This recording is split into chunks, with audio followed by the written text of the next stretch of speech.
اس وقت ہم لوگ ہندوستان کے مشہور شاعر منور رانا جی کے جو ہے آشیانے پہ ہیں.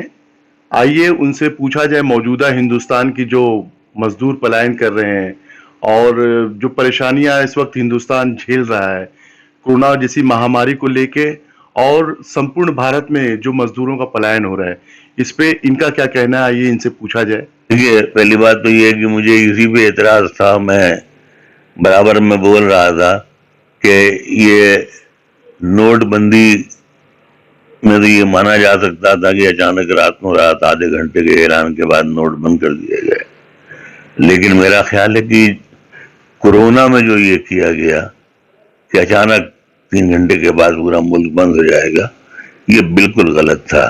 یہ پتہ نہیں کون سا میڈیکل سسٹم ہے، کون سا ڈاکٹروں کا وبھاگ ہے، یا کون سی سیاسی بازی گری ہے.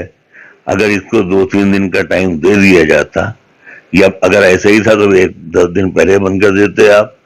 لیکن اگر 2-3 دن کا ٹائم دے دیا جاتا تو یہ غریب مزدور جو لوگ جانا چاہتے تھے اپنے اپنے گھر پہنچ جاتے، جو ضرورت مند تھے وہ پہنچ جاتے. لیکن اچانک اعلان کر دیا کہ ایمرجنسی اور کرفیو اور جتنا جو جہاں تھا وہیں کا وہیں رہ گیا.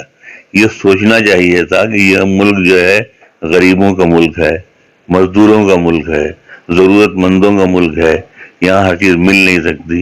اور پھر معاف کیجیے گا، یہ بے ایمانوں کا ملک ہے کہ آلو جو رات میں بک رہا تھا 15 روپے کلو، سویرے ہوتے ہوتے وہ 20 روپے کلو ہو گیا. تو یہ شروع سے یہ غلط ہوا. اور مزدوروں کے ساتھ جو ہوا یہ ہونا تھا، کیونکہ کوئی بھی حکومت اس میں دلچسپی نہیں لے رہی تھی. وہ کرونا اسی چیخ میں. حالانکہ میں ایک بات یہ بھی بول رہا ہوں، یہ ہندوستان کے ہر ڈاکٹر کے لیے ہے، جو بڑے بڑے ڈاکٹر بیٹھے ہوئے ہیں، کہ یہ جو کچھ اس ملک میں جو کرونا کا اتنا اثر نہیں ہوا، اس میں ڈاکٹروں کا کمال تو ہوگا، لیکن اس سے زیادہ کمال قدرت کا ہے. قدرت کا اس طرح ہے کہ جس ملک میں 3 موسم ہوتے ہیں، جاڑا، گرمی، برسات، اس موسم میں 3 بیماریاں بھی عام ہوتی ہیں: سردی، زکام، بخار اور کھانسی.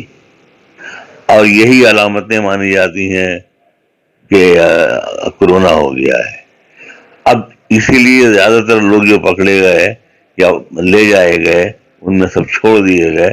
تو انہیں اچھے ہونے کی بات نہیں تھی، ان کی کھانسی تھی، ان کی سردی تھی اور ٹھیک ہو گئی. ڈاکٹروں کو خوشی ہو گئی، یہاں تک ہم نے مریض ٹھیک کر لیا. بہرحال بات یہاں مزدور کی چل رہی تھی. اگر حکومت، میں شروع سے یہ بولتا ہوں کہ حکومت کا کچھ سمجھ میں ہی نہیں آتا ہے کہ یہ حکومتیں ہیں کہ ڈکٹیٹرشپ ہے کہ کیا ہے.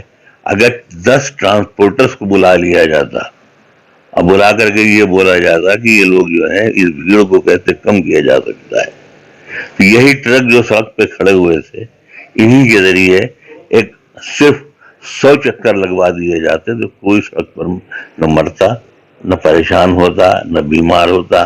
یہ کتنی شرم کی بات ہے کہ ہم کہتے ہیں 4 لین، 6 لین، 8 لین اور 10 لین، اور سڑک کے کنارے جھاڑیوں کے پیچھے ڈیلیوری ہوئی ہے عورتوں کو. عورتوں نے ڈیلیوری بچہ وہاں پیدا کیا ہے اور پھر لے کر کے اس بچے کو لاد کر گئی ہیں. منور صاحب، جو ہے آنن فانن میں جو پرواسی مزدور آ رہے ہیں، ان کی جو بھیڑ دیکھ کے تمام راجیوں نے آنن فانن میں ٹرانسپورٹ سیوائیں چالو کر دی. اس پہ آپ کیا کہیے گا؟ کہاں چالو کی صاحب؟ چالو کیا 2 دن پہلے یوگی جی نے یہاں پہ چالو کیا. ارے 2 دن کی بات آپ کر رہے ہیں؟ نہیں 2 مہینے سے حالت تو، ہاں یہ 2 مہینے، یہ 2 دن کا مطلب کیا ہوا؟ بالکل غلط ہے. یہ 2 مہینے پہلے ہونا چاہیے تھا.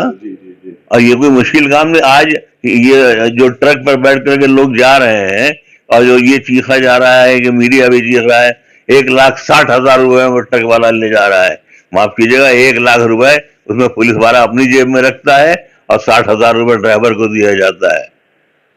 اتنی بڑی بھیڑ دیکھ کر کے، 200 آدمی کی بھیڑ دیکھ کر، میں خود ٹرانسپورٹ والا ہوں، کوئی ٹرک والا رکتا نہیں، بھاگتا ہے اور دیکھ کر کے کہ یہ چھین لیں گے، مار دیں گے، جو بھی کریں گے. کہا جا رہا ہے کہ نہیں، پولیس والے نے